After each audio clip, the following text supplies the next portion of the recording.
А тут посрезано тут все. А, да, кстати, да.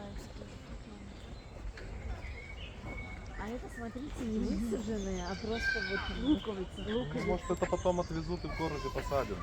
Может такое быть? Нет, это для кастера. Нет, это ад. Вот. Кто-то пожертвовал. Это экспонат. А это, кстати, такие, как вот продают. Да. Ой, а вот эти вот.